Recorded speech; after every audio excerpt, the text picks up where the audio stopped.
Welcome to the High Existence Podcast. I am your host, John Brooks, and today we are going to be talking to one of my personal role models in the health and fitness industry, Eric Helms.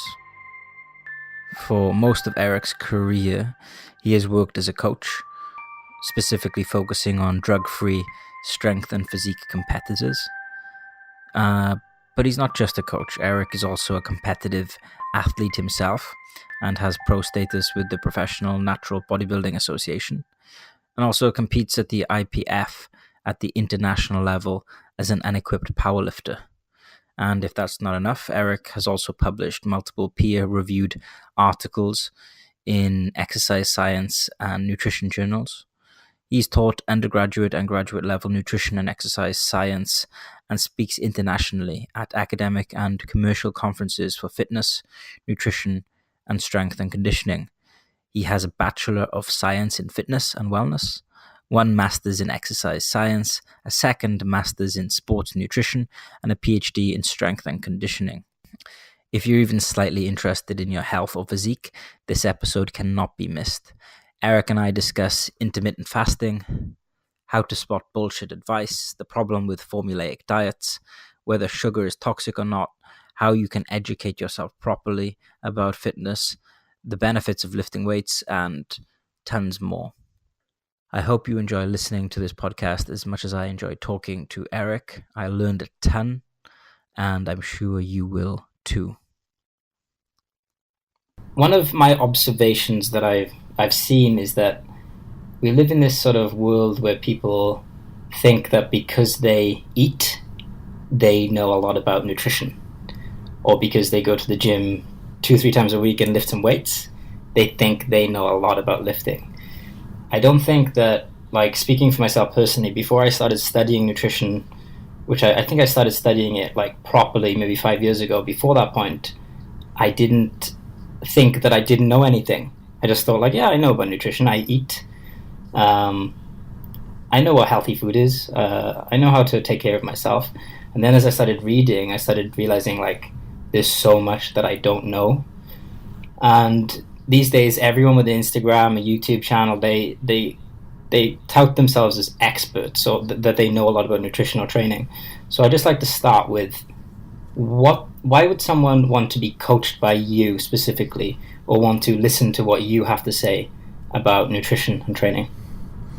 Well, I don't think I'm necessarily someone who would put themselves above anyone else, but I think most importantly, when you're looking for someone to listen to nutrition advice from, or training advice for that matter, there should be some process by which you quote-unquote vet them to make sure that they're a worthy source of information that's actually likely to be helpful. With that said, the vetting process doesn't just occur once and then all of a sudden you just open your brain to whatever they have to say, and then it sinks in and becomes the word of God for you.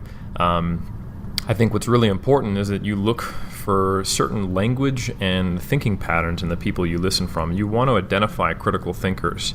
So sure, the fact that I have a doctorate or a master's degree, or the fact that I've coached bodybuilders for years and general population coaching, all my credentials, my CV as a coach in many ways speaks for itself. But at the same time, there's plenty of people out there with PhDs or who are coaches who do a very poor job with the information they give out. So I'd like to think that the language I use, the information I promote, the caveats that I give, the disclaimers, and the way that I rationally approach questions and give information in non-black and white terms, which is always a red flag when it comes to nutrition or training, should help people see that while I don't have all the answers, they're at the very least listening to someone who is trying to seek answers and trying to help people from a place of rational skepticism and open inquiry. Right. So, like, I would like to continue along that thread. So, how can someone identify someone worth listening to? You said that it's the type of language that they use.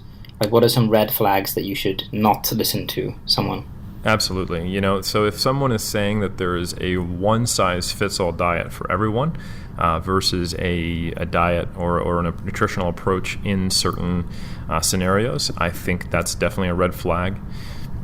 If someone typically demonizes food or a food group, which we know from plenty of research that it's not like there are any foods out there that are just inherently harmful and are poison, and regardless of the dose or the frequency will hurt you. And we do know that when you get a relationship with food where you view it as morally bad or morally good, that can lead to some problems, and that typically predicts poor weight loss maintenance, more stress. But without going too far down that rabbit hole, basically if someone is presenting foods as good or bad versus tools, and hey, this one's low in energy, this one's high in protein, why don't you think about this? This could be helpful. If you see a lack of nuance, a lack of caveats, if you see a lack of any kind of utility behind the words, and it's mostly just hyperbole and with the use of a lot of always and nevers, those are all red flags. Other red flags is how they interact with people. So if they are someone who, when challenged, makes personal attacks or ignores them or derides them, or they speak in a condescending manner, or you can tell that they need to be seen as the guru, the person on high who's handing down information, rather than someone who engages questions from a place of curiosity and mutual inquiry. I think that's always a red flag as well. Certainly if someone is, attacked and they respond defensively, I think that's a normal human emotion. But if they are putting themselves in a position where they should be listened to and not questioned, I think also that stance is one indicative of someone who is trying to create a cult of personality rather than generate an audience of people who are trying to learn. Right. Yeah. So one of the things I've watched like so many of your videos, and I've read both of your books, the Nutrition and Strength Pyramid books. Thank you. Yeah, they are absolutely like the best nutrition and training books that I've ever come across by far. So I really recommend them to everyone who's listening. But you seem to be very humble and sort of like, like you have this sort of approach where you're like, I could be wrong, but if you're gonna tell me I'm wrong, I need some evidence. It's not just like I've decided this is wrong. So I'd like to just run through a couple of like popular thoughts in many sort of woo-woo nutrition circles. Sure. One of the things I see a lot on blogs is this idea that sugar is toxic. It's like a drug. There's documentaries about it. Like, what are your thoughts on sugar as being toxic? Yeah, I think broadly this should be an alarm bell anytime someone singles out a single nutrient and tries to blame it or make it look like it's the villain in a story. You should be very wary. Because so far we've failed every time we've tried to identify a singular cause of obesity and metabolic disorder, and a lot of the things that have been on the rise, but not necessarily still rising, but are high prevalence in modern society. Whether that was high fat in the 80s, the first shot at low carb in the 90s with Atkins, or the second round that we have here now, or whether that's any foods that Paleo Man didn't eat, or whether that's meats if you're vegan, et cetera, et cetera. Because none of these have been successful in their campaign to try to change the obesity epidemic, and the reason is because it's a multifaceted issue. So specifically regarding your question as to whether or not sugar is toxic, and I think why that is pervasive, I think it comes down to the fact that sugar does drive some behaviors that can be unhelpful. At its core, the obesity epidemic is caused by people having an imbalance in the amount of energy they're burning and the amount of calories they're consuming. Now, that's not a solution by any means, or that's not useful to tell anyone that, but that is at its most physiological level the reality. So if something that you eat or drink doesn't satiate you but provides calories, that means that you're going to be in a calorie surplus. So highly palatable foods typically drive more energy intake and result in a long-term weight gain, which is accompanied also with metabolic issues. So sugar is one of those highly palatable flavors. But I think it's been overly demonized. So for example, if you were to take a look at studies that look at which foods are the least satiating, which foods actually drive the consumption of more foods, the saying that you can never just eat one cookie or you can never just eat one potato chip, those kind of top 5 foods are cookies, unsurprisingly, pizza, ice cream, I think soda might be up there, but that's the only pure sugar one. So the most of the foods are both high in sugar, but also high in sodium and fat. So these flavor combinations that create what I would call a hyperpalatability are what typically results in overconsumption of food. And they're almost always the combination of sugars and fats. For those who would say that sugar is addictive, if that was truly like the root of the addictive nature that people have with some foods, you wouldn't see them seeking out cookies. You'd see them seeking out sugar packets, That's true. You'd want that raw cut, at its most basic form. Like, heroin addicts, they don't want things cut with their heroin, right? So I think we need to think about it in a little broader perspective. Sure, sugary drinks are an issue because our body doesn't necessarily get as much satiety out of liquids, and drinking a sugary drink is something that doesn't fulfill you at all, but does actually drive up calories. I think another part of the misunderstanding around sugar and why it's demonized is just not really fully getting that it's. People look at it as just the kind of the epitome of processed foods. But sugar in its essence, almost every carbohydrate becomes a sugar. We run our lives on glucose, that's what pretty much everything becomes. And if your blood glucose gets out of normal ranges, then you're either unhealthy or you are actually potentially in a life-threatened state. So our body uses sugars all the time. It's a very normal thing.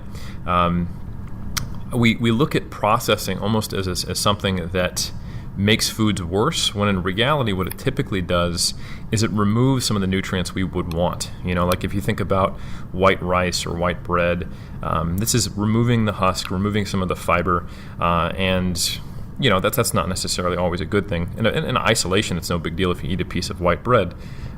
But many times that processing that occurs is just something that strips away some of the nutrients, and it doesn't make it harmful. It's kind of like the saying empty calories is probably a more apt description of some of these foods, in that it means that they're not necessarily giving you anything, but they're not harming you per se. And the problem with like the standard Western diet is that a larger and larger proportion of calories are A, being consumed, but B, are coming from a proportion of quote-unquote empty calories, or at least foods that are disproportionate in the micronutrients, fiber, and lean proteins they deliver compared to the amount of calories they deliver. And so you end up with an ease of gaining weight and having a relatively low micronutrient density, which is a bad combination. So sugar is just one of the many culprits in this kind of system of eating we have in the West that has resulted in obesity, but it's certainly not the smoking gun. And for those who would ask me for proof of that, I would point to in Australia, they've been campaigning against sugar more effectively and longer than we have. And since I believe the 90s, if I have my stats correctly, we've actually seen a decline in sugar. However, the obesity rates have continued to go up. So if it truly was the singular problem, that relationship couldn't exist, yet it does.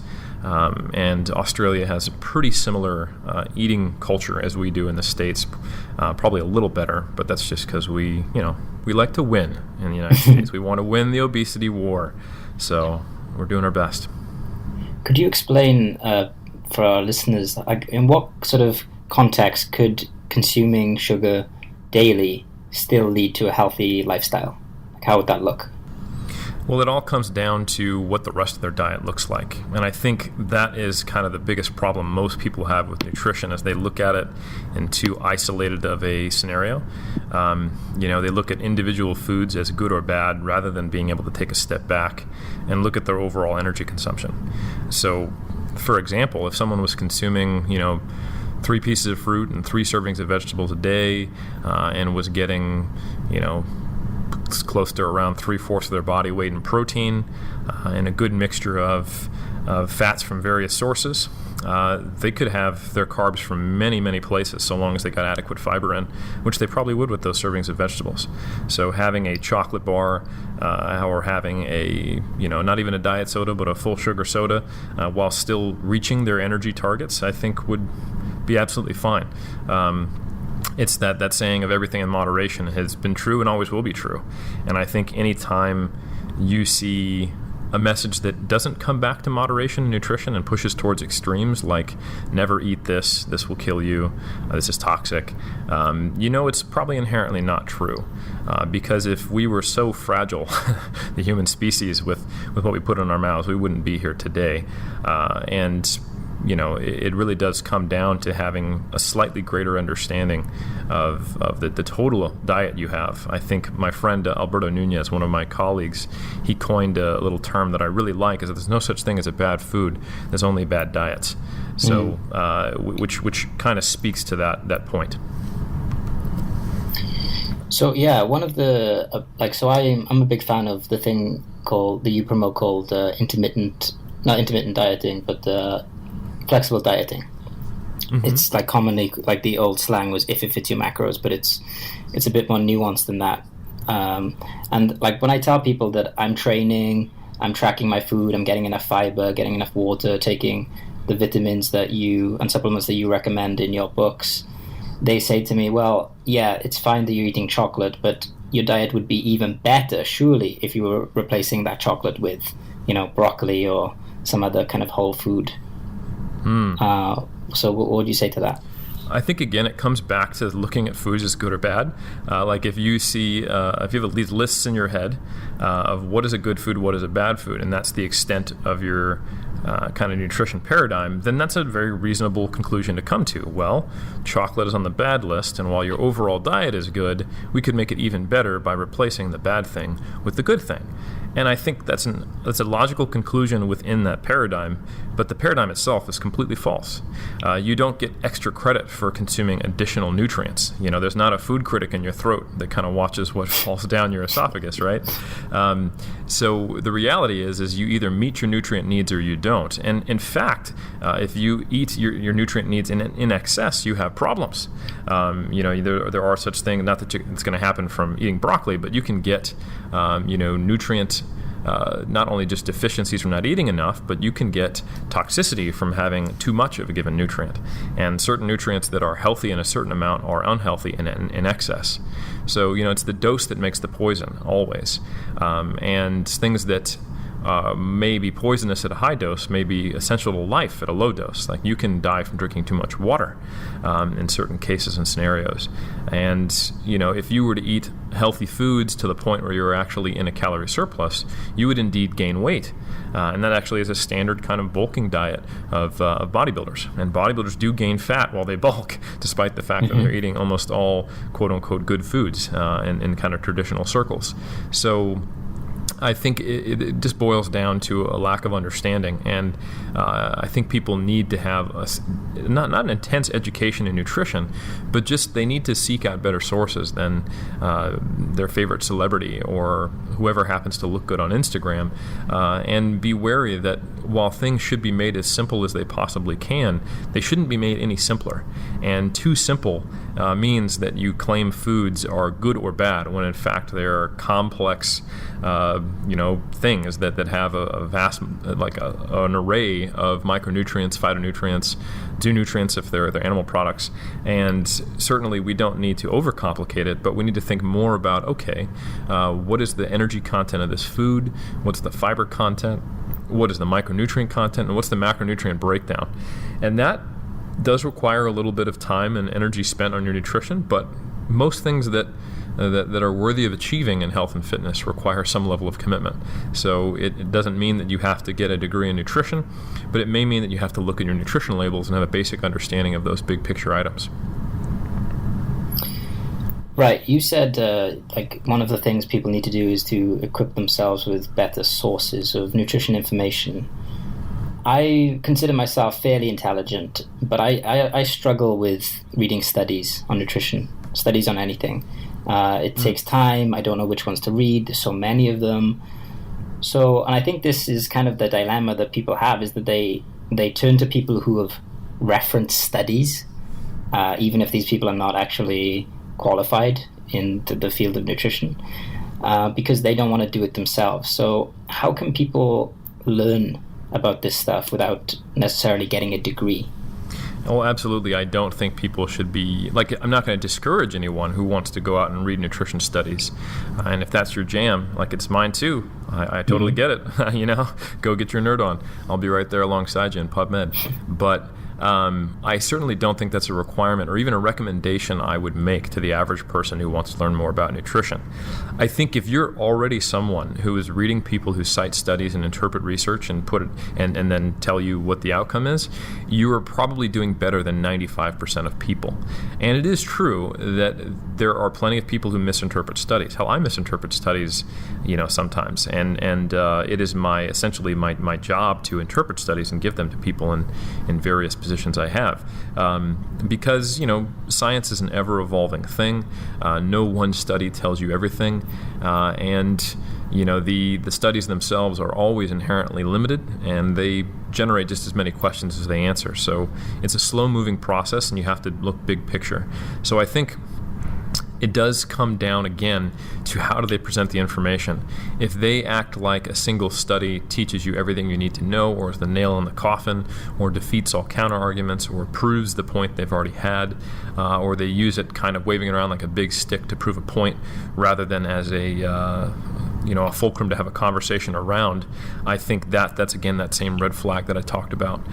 Simply being someone who shares scientific information does not necessarily mean that you're someone who is not having those kind of guru cult of personality style conversations with people. So certainly if you're following someone who's citing a lot of science and puts it out there, you're probably getting better information on average. In fact, I think it's almost impossible not to be. But if someone is highly biased in their selection of science, like you could have someone who is a true believer that a ketogenic diet is no matter what better in almost every single case you could imagine, and they really only report studies where low carb diets prove better than low fat diets, and every other time they see a study where that's not found, and there are plenty, they simply think, they didn't do that study right, there's an issue with the methods, or there was, financial bias behind it. So they eliminate the true field of totality of research in their own mind and only report to you a biased selection. So that can happen. But then it comes back to that kind of first step I talked about, where if someone doesn't have a more nuanced, moderate approach of looking at the science, or just nutrition in general, then they're probably not someone worth following. So to kind of get back to your main question of, look, I don't have the time nor skill nor knowledge to read these full texts, nor maybe even to the desire, what do? I think it is worthwhile seeking out science communicators. And because science is so inaccessible, which is a problem, there is an entire industry built around people who communicate science, all the way from Neil deGrasse Tyson, because not everyone wants to necessarily get a degree or can in astrophysics, all the way down to somebody like me in my little corner of the nutrition world and training world. And that's spurred a lot of content, like my books, or also the many research reviews that exist. So research reviews are these monthly paid subscriptions, and there's a number of them out there in different areas and different fields. We have one called Monthly Applications in Strength Sport, and that's myself and Dr. Mike Zerdos and Greg Knuckles. We are all in various stages of our academic career, and we're also practitioners in the realm of strength and conditioning and training. And the research review model is a good one in that the whole purpose, what you are selling, if you look at it from a market perspective, is accurate information that will help people and is interpreted in an unbiased way. So you're not selling a product, you're not selling a book, you're not selling anything except a subscription to practitioners, people who are already keen to learn about research. So you aren't trying to pull the wool over anyone's eyes. Your whole value proposition is that you're giving an unbiased critique of the research, and that you're trying to use it in a way that gives people actionable information. So there's a certain removal of some of the wolves who are in the henhouse when you see that, in that you can't really sustain a unbiased, non-critical look at a research review and produce monthly content for a given topic. And in my experience, most research reviews are quite good. Of course, they're not perfect. You're asking someone else to do the interpretation of the science for you. But if the people you're subscribing to are doing a good job, they'll also be going through the methods, they'll be going through the stats, and they'll be talking about the various aspects of the study, and hopefully teaching you not just what they think about a study, but also the process they went through to interpret it. So I think that's a good intermediary step for anyone who does want to learn how to read research. And if you don't, it's a good final step if you just want to get content from some people you trust who you think meet those criteria of a good content producer we talked about earlier in an area you're interested in. I think that's a viable pathway for people who are, for whatever reason, not going to engage with the primary research directly. Research reviews. I'm such a big fan of. Yeah, that's where I get most of my information from, is research reviews. Actually, it's a really good sort of especially when the researcher is the person who's doing the review is, as you say, explaining the methods and showing full transparency. And then if there's a community around that, I'm sure there will be other researchers who are reading the reviews, commenting, critiquing the process. So it's a really good way, to have something that's trustworthy to read. So I just want to switch topics for a second to lifting weights. Cool. Many people see the weightlifting stereotype as this really big muscular guy in the gym taking steroids, drinking loads of protein shakes. But why would anyone who doesn't want to be a professional bodybuilder or powerlifter want to lift weights? Man, I mean, I would like to think that stereotype is dying a little bit now in 2018, where it's hard to think of a sport that doesn't use resistance training as a modality to improve their performance. And now we even have organizational bodies that started out of groups led by cardiac exercise physiologists who were very focused on aerobic training, are now recommending resistance training for everyone, for health.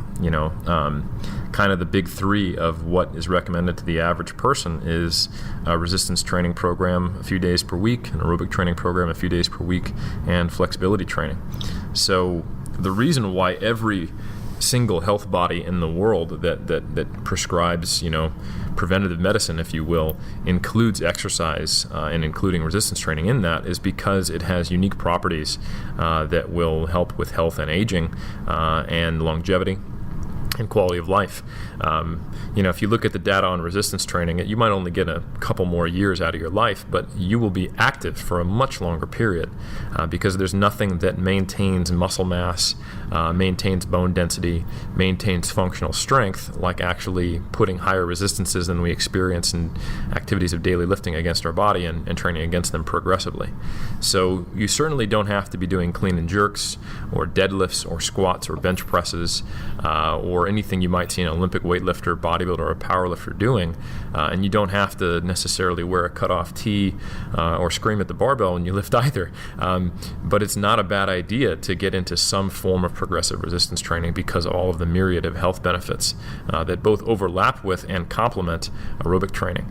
And from a aesthetic perspective, given how often people today want to try to become better versions of themselves in the way they look and they want to change their bodies, Nothing will make a visual change more striking than resistance training, which tends to improve the way you look, because you're adding muscle mass and your proportion of body fat is then lower, and you look more shapely all around. And this is true for both sexes. Of course, aesthetics are subjective, but the standard cover model you might see on a men or women's health magazine is a dedicated resistance trainer, regardless of what yoga or aerobic or quick fix or abdominal exercise training program they say you can get that same body in 10 minutes. What they're actually doing is spending at least 3 days per week doing intense resistance training. So I think this is something that most people know, but I think it's just important to highlight the benefits. And there are many ways to go about it. It doesn't have to be free weights. And the rise of CrossFit is an example of how just fun that can be and how varied it can be. And so long as it's done safely, it can be a very positive thing, especially when done with a group or with a workout partner. So I think resistance training is a cornerstone of what you should be doing if you're interested in health.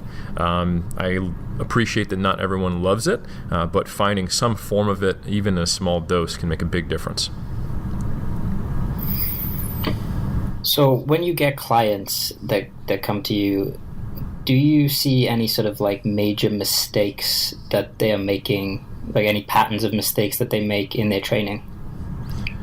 Well, I think it's important to note that my clients are bodybuilders and powerlifters, and those who do that recreationally or competitively. So I'm not the best person to ask on that, because I'm not a personal trainer in the gym anymore. But I can tell you from my experience when I used to be a personal trainer that yes, I think the average person who is looking to change their life, they look at a finite period and they think of what's the most I can do, because I'm motivated now, I want to change, I'm fed up, I'm willing to commit my money to a personal trainer, I'm willing to commit my time every day, I'm willing to do what it takes.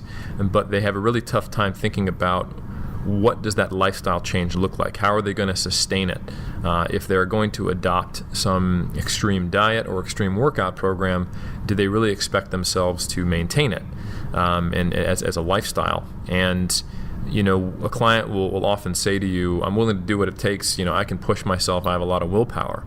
And that should be a red flag to any trainer. Like, that's a great character quality to have, but willpower is not the reason why I lift weights 4 to 6 days per week. It's not the reason why I have a regimented diet. It's because I've developed habits around things I enjoy with not only endpoint goals, but both process goals, and I'm internally and extrinsically motivated. I have a relationship with health and fitness, and my favorite part of the day is when I lift weights. And I think people have to, granted, it's a big leap if someone has never had that as a part of their life to understand what that might be, but I think they have to at least ask themselves that question, not what am I willing to do for the next 16 weeks transformation challenge at my gym, but what do I need to do to make this a change in my lifestyle so that I can actually reap the rewards and the benefits of resistance training and a healthy diet for a lifetime.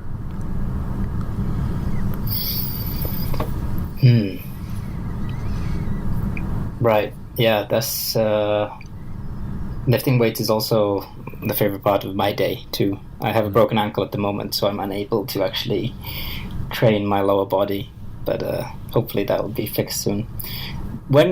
So I have many friends who all proclaim to have the best diet, the carnivore diet. I'm seeing Joe Rogan's talking about the carnivore diet, the paleo diet. Vegetarians, vegans. So I'm going to play devil's advocate a little bit. I know you've kind of already talked about this, but what is the best diet, quote unquote?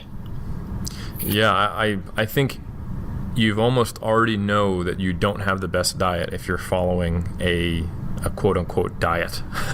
I think using the word diet to explain your nutrition habits, sure, but when you're following a named diet, it's often not that good because it is using some gimmick or tool, I'll even be a little more charitable, is using some tool to drive healthy changes in life, typically weight loss. And I can use a myriad of examples. So there are diets based around when you eat, like the warrior diet, or not eating after 6 p.m., or intermittent fasting. And they all manipulate total calorie intake by restricting time. And that changes your habits such that you're typically going to end up in a calorie deficit by not consuming foods for a large part of the day, or on certain days you're dieting while other days you're allowed to do your thing. And they're set up in such a way to result in a net calorie deficit over time, so you do lose fat and get healthier.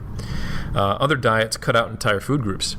So if you're on the paleo diet and you're eating meats, fruits, some vegetables, and largely avoiding pretty much everything else, it's a reasonably healthy diet with enough variety, but it's also very high in fiber and very high in protein, which is very satiating, and you find yourself losing weight. If you're following the carnivore or vegetarian diet, you've cut out a huge class of foods in both cases, and it typically results in a reduction in calories and subsequently a loss of body fat. And you can do this in your head every single time. If you know that energy balance is the net cause, or the root cause of fat loss and weight loss over time, then you can identify, okay, what about the quote-unquote rules of this diet are going to produce that? And it's not that they're trying to trick you. It's that most people are not willing to learn all the stuff that requires them to understand that, or it's never presented in a way that's conducive to them learning it. And that's just, something I try to solve with my books. But it's difficult to learn this stuff, track your food, go through the process of weighing yourself, weighing your food, and using MyFitnessPal, even if just for a period to learn that skill. That's sometimes too high of a barrier for people to enter. So rather, if they have some hard and fast rules that they can follow that will result in fat loss, then they will often feel like they are dieting without dieting. But very quickly it becomes unsustainable as it asks you to do things that are at best just hard to do long term, or at worst, like in the carnivore diet, unhealthy long term, and would result in predictable nutrient deficiencies. So I think you need to be wary when you see the term diet and how it's thrown around. Because as someone who's been in the game over a decade now, about 13 years I've been involved in the health and fitness industry, these diets are incredibly predictable. We joked about the carnivore diet coming out maybe 5 or 6 years ago before it even did, because vegan diets were big, and we knew the exact opposite would come out. It's not anything related to any kind of evidence or an intelligent approach. It's just the predictable nonsense that you'll see from the salesmen and women in the nutrition industry. And likewise, when the eat every 3 hours approach was very big, we knew things were going to come out like intermittent fasting. Likewise, when make sure that you eat a big breakfast and then eat smaller meals throughout the day, and don't eat after 6 p.m. was very popular. We knew that something like carb backloading would become popular, where no, eat a small breakfast, don't have any carbs in it, and eat all of your carbs and most of your food after 6 p.m. Anytime a diet gets popular, you can predict that the exact opposite will come out within the next 10 years for no good reason, rather than to kind of turn the industry on its head, make some money, and get people onto the next quick fix. And I get it. If you look at the stages of behavior change among people, the first few phases are not action. They're all related to gathering information, admitting that maybe there is something you want to change in your life, but you're not yet quite at that point where you're ready to commit to lifestyle change.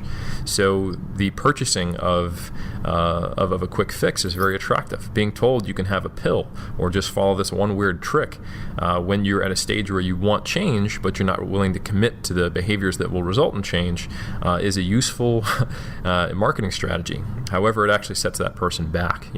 They're on their pathway towards getting to what they really need to do, and all of a sudden this red herring pops up and they veer off the path that would eventually lead them to real change, working with a dedicated personal trainer, or educating themselves, or joining a gym and a fitness class, etc. All those behaviors that make a lot of sense. Instead, they enter the supplement or they buy some silly ebook about how if you just eliminate, fish on Thursdays and close your eyes when you eat, then you'll get lean. So I think it's understandable, but it is unfortunate that these things come up, and you should be wary anytime you see a quote-unquote named diet, unless it's very explicit in saying, hey, this is a useful system. This is the way that we're going to create a calorie deficit. I have no problem with being explicit with it, because then you're also educating the person. So I think named diets, if applied correctly, and if they don't, the biggest harm is when they help the person develop a relationship that is negative with certain foods. Like, I became a vegan because I'm afraid of animal products. I think they're going to hurt me, rather than say for ethical reasons, and oh, by the way, it makes it easier to lose weight.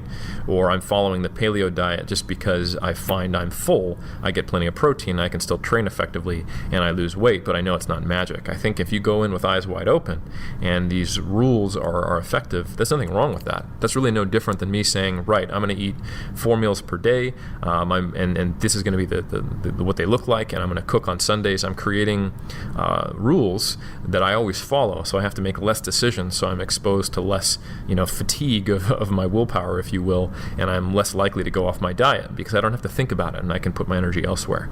So I think if used in that targeted way with eyes wide open, there's nothing wrong with a quote-unquote diet. But in general, they typically develop unhealthy relationships with certain foods, misunderstandings of what results in weight loss, and even potentially could be harmful in some of the more extreme cases. If someone came to you and they'd been following a particular diet for a number of years, and that they wanted to sort of take a more scientific approach to their eating and training, where would you have them start? Would you have them track their food, or? It depends. I would definitely start with asking them a lot of questions and trying to understand how they got here today, what changed for them, what are their goals, and meeting them where they're at. If they have no understanding of kind of the fundamentals of nutrition, rather they just know, what I was doing before wasn't working, and I'm starting to get that it was based on pseudoscience. What do I do? Then I think I would start in a different place than someone who might have an understanding of those principal concepts. Mm-hmm. So I think the first step is to give some basic level of education, just so you know you're on the same page. Understanding the core fundamental principle of energy balance, and then understanding where energy comes from. So they understand what the macronutrients are, and then understanding, more importantly, about eating behavior and mindfulness.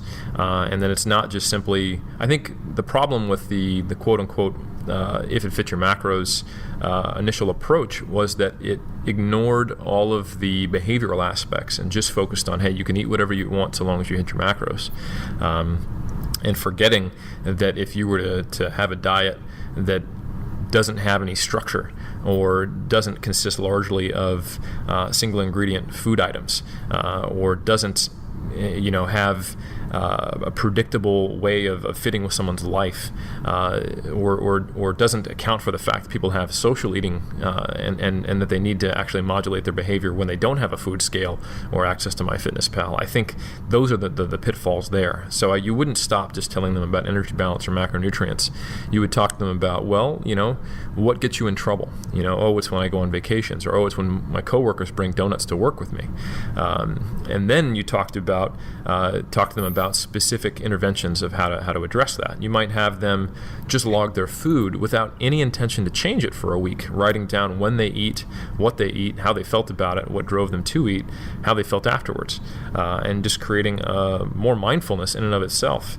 And that tells you a number of things. It's that tracking process right there. If they start to lose weight, all of a sudden that mindfulness was probably the issue. Now that they have to write down about the donuts at work, maybe they didn't have 3, maybe they just had half of one, and because they're actively thinking about it and writing it down, now all of a sudden it's changed their behavior. Instead of actually going into McDonald's, they started to write down that they're going to, and decided, I'm going to go home and cook. So that can be an indication of what the issue was. So you can start to create structure, encourage them to keep logging, create a gratitude journal, and help them make decisions about food choices. Go to the grocery store with them and have them purchase foods, or just advise them on this, foods that are quick, easy, and fast and convenient, but are also lower in calories and higher in nutrients and healthy, so that those temptations when time is short and decisions are decision fatigue is there, that they can make an easy decision that still won't set them back. That would be a totally different intervention than for someone who just had bad information but had no issue with setting up structure. You might then just help them set up a meal plan based upon their needs, and look at changes in weight loss over time, have them track their foods, get them on a food scale, all of that, and before then weaning them off it and helping them maintain those behavior changes. So it becomes much more of a individualized approach when someone is eyes wide open, willing to make a change, and is no longer adhering to some kind of system that might have been harmful or at least misleading. Then you have to approach the individual. And you can definitely do that with yourself. I think just the process of, tracking what you eat for a week, looking at nutrition labels, writing things down, don't necessarily have any intention to change anything, but do monitor what you eat, how much you eat, when you eat, and how you feel and what you think about while you do it. And I think that's an incredibly useful educational tool that teaches you about portion sizes, and it teaches you about your own behaviors and potentially what the pitfalls are that have prevented you from getting to your goals previously. So, the first step then would be to become simply more aware, more mindful of what you're already doing, so that you can implement the required changes. Yeah, absolutely. People go on a diet all the time, but in a clinical or a fitness setting, you would never prescribe a diet without actually first figuring out what they're doing. And I would recommend that to you yourself. Like if you just pick up a diet book and just follow it without any notion of what you're doing previously, it could be too much, too little. It could be just unrealistic for you to follow it. But if you go through the process of getting the basic education about energy balance and where calories come from, and then go through the process of tracking your foods and tracking your feelings and thoughts about them, now you've got a huge leg up, and you can tell what's an appropriate energy intake for you to start losing weight, if you're currently maintaining or gaining weight on what you're doing, and you know what behaviors, situations, and feelings accompany the times when you eat in a way that you wish you weren't. So you can take steps towards changing the structure of your life or your environment, or just the food options you have in your house to make those behaviors less likely to occur, and thus provide smaller barriers to your success. I want to just ask you another question about something that's quite popular at the moment, and that is intermittent fasting. So some people, they say that it's magic and it has all these crazy health benefits, and then others sort of see it as more like a useful tool, and then others say that it's completely pointless. What's your stance on intermittent fasting? Well, I think taking a stance of it's completely pointless is that's probably too broad, because if it works for someone and they are successful in it and they find it matches their life, then obviously that's not true, right? At least for that person. On the other side, it's definitely not magic. It could be the magic fix for you, not necessarily magic really, but really it just it's a given structure. So for anyone's listening is going, look guys, I don't even know what intermittent fasting is. It's typically a 16-8 schedule, meaning that 16 hours of the day you don't eat, 8 hours of the day you do, and it typically means that you backshift that towards the nighttime. So let's say if you go to bed at 10, you're eating from 2 p.m. to 10 p.m. in that window. And then, a solid half of that 16 hours where you don't eat, you're asleep, and the other half you are fasting. Not necessarily from water, in fact probably not, but from any calories. So the standard setup is you basically skip breakfast and have a late lunch, and then the rest of your day is normal. Like I discussed earlier, this presents less time for you to eat enough food to typically get into a surplus and gain weight or struggle to lose weight. So that is one way it works, but it also tends to fit with people's productivity schedule. Not always, but often. If you're someone who likes to get up first thing in the morning and do work, and then maybe train and then eat afterwards, and your volume is relatively low and you don't have strenuous endurance training you're doing, this can be a perfectly fine fit. There's a lot of people who wake up, have a cup of black coffee, work till lunch, have a late lunch, train, and then that's when they start eating, and it allows them to be a little more productive. And if they're not hungry first thing in the morning when they wake up and they don't typically think about food, this can be a really easy way for them to sustain a diet. That said, some people, and actually not some, plenty of people are going to wake up hungry regardless, and this actually presents a challenge and a distraction to try not to eat for the first chunk of hours for the day. And I've seen intermittent fasting be a great fit for people and also be an awful fit. I've also seen people who take way too hard of a line with it, and it's typically in the camp of people who think it is magic. Because they think there is something, they're going to break the magic if they have, a scoop of protein at 9 a.m. or something like that. When in reality, you can get the same effect just by eating most of your calories later in the day and eating really easy to eat foods that don't take much mindfulness. Like, for example, I follow sort of an intermittent fasting-ish schedule in that I'm never hungry in the morning until I'm way deep into a diet and very lean. So I don't really want to eat. I don't want to think about it. I don't want to spend my time going out to eat or anything like that. So if I'm left to my own devices, I'll have, I'll blend up some fruit with some protein, or I'll have a Quest bar. I'll do something quick and easy and then get to work. And then I kind of look up sometime around 1 p.m. and I'm hungry, and that's when my larger meals start. So that fits with my hunger schedule, but I'm not afraid that Quest bar is somehow going to derail the magic, because it won't, because there is no magic. But it does fit with my hunger schedule a little better, and I find if I try to force more food at breakfast, it results in just more calories than I need, because my hunger isn't necessarily less at the normal times it would be high. Right, yeah, that makes complete sense. So it's to summarize, intermittent fasting can be really, really good if it just so happens to work for you. Works for your productivity schedule, or you just found that you're able to have an overall better diet by following intermittent fasting. But there's nothing inherently magical about fasting. Yeah, and it also gives structure that's a little easier to follow. Like the traditional kind of bodybuilding diet is you have to eat every 3 hours, and it requires you to bring Tupperware everywhere or cook all the time. And I think that is not necessary.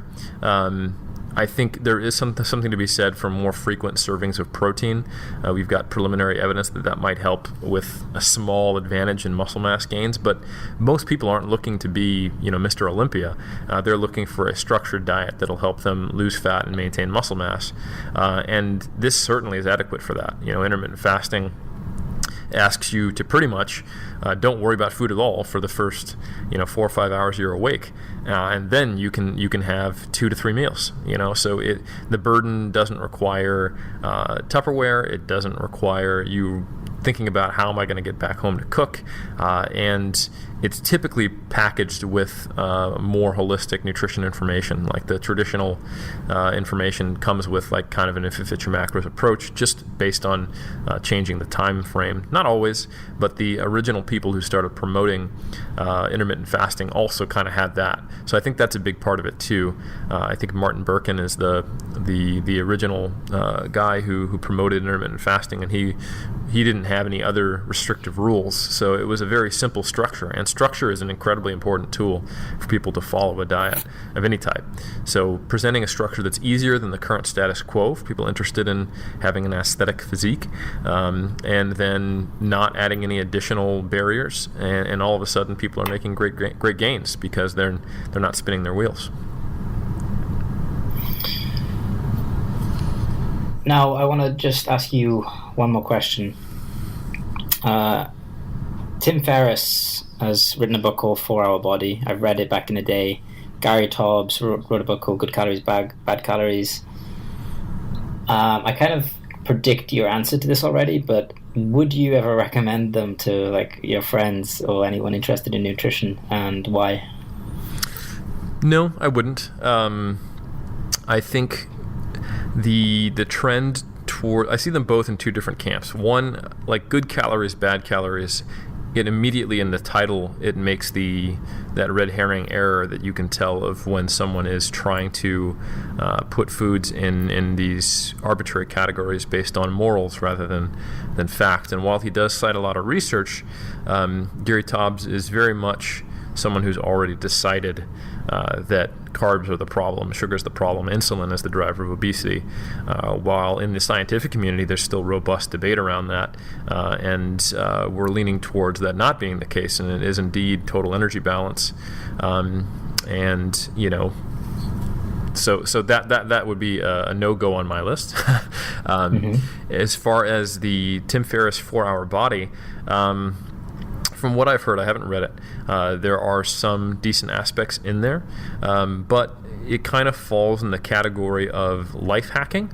And in general, I'm not a huge fan of that prospect. Sometimes they can be, if they're presented in ways of useful strategies to make changes in your life and develop habits that make small benefits and that might make you reaching your goals easier, sure. But when they're the entire strategy, when it's, look, you don't need to make any real changes to your life. We've just got some quick fixes and some biohacks and some things we can do, and all of a sudden you'll reach your goals.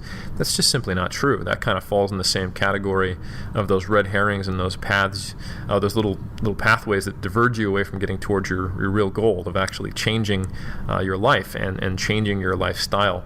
And I think that's probably a good perspective to have, is that anytime a book promises minimal investment with maximal results, you should be skeptical. That often isn't true in the financial area. Those are typically Ponzi schemes or some other scam, and it's not true in the health and fitness arena. They're at best a distraction, and at worst something that might actually set you back. Gotcha. Yeah. So it comes back to the things you were saying, like throughout at the beginning, actually, about the types of people you should be listening to, and the type of language that they use. And Absolutely. People who demonize certain food groups, like you say, good calories, bad calories. It's the title kind of makes that mistake in itself. Yeah, you want to look for people who have I think you can still marketing doesn't always tell you everything, because I think a lot of people who are good people trying to get out good information understand that sexy marketing can get you to open the book, but if at the same time they also have to balance maintaining a brand message. Like if I sold a book called Good Calories, Bad Calories, a lot of people would buy it. My core audience would be very confused, though, and they would be like, what the hell's going on? He's sold out. He's saying the exact opposite of what he's always said. And I'd be lambasted by my base, although I'd get all these transient people who are right now interested in nutrition, and then they just pick me off of a bookshelf.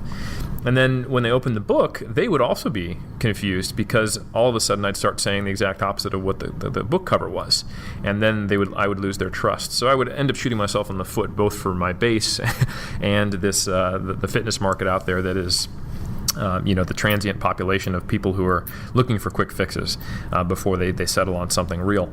And I think that's where most people market to in the fitness industry. They're targeting the people who are currently frustrated, not yet committed to a lifestyle change, somewhere we've all been, by the way, nothing wrong with that, but preying on the fact that they're willing to commit money but not effort and time, and they want there to be a quick fix answer. And so you provide it, and then you get paid. So I think some people will do their best to straddle both worlds, and they'll go, right, my marketing will reach those people, but then the message needs to be useful and teach them about habits and develop long-term behavior change. But that's really hard to do. It's hard to market in such a way that you get that sexy gimmick and get people to buy it, but then also give them good information. And if it's done wrong, it ends up backfiring, and that you lose both the people who aren't aware of you and got pulled in by your marketing, and you lose your base who thinks you're being untrue to your message. So you got to be careful with how you do that. Yes, most certainly. What are you working on right now? What are your projects? So we're currently in the process of rewriting the Muscle and Strength Pyramids to get out the second edition. So for those who don't know, the Muscle and Strength Pyramids are my books that you alluded to and said some very nice things about, which I appreciate. And they're based around a hierarchy of understanding nutrition, where the base of the pyramid, the foundation, is the most important, and things get less important as you go up the pyramid.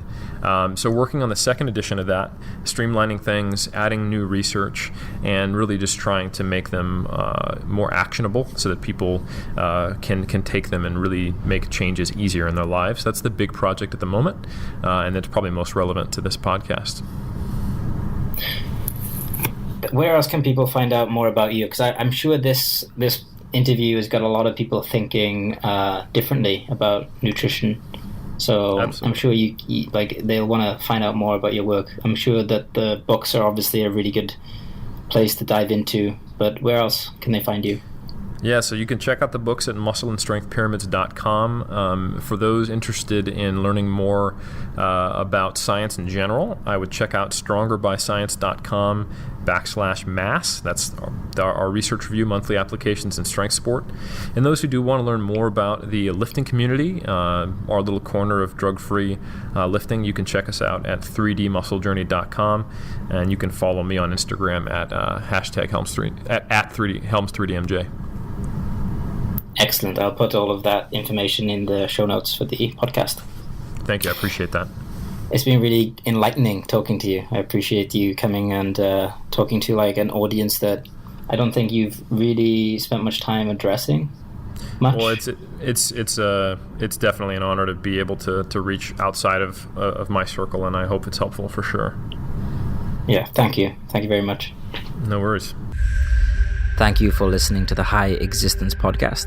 If you enjoyed this episode, we would totally love you to leave a review or a rating. That goes a long way to helping us maintain the health of the podcast and keep getting really good guests. So thank you first and foremost for listening. And if you could leave a review and a rating, then extra thanks. Hope you have a wonderful day, and we will see you next time.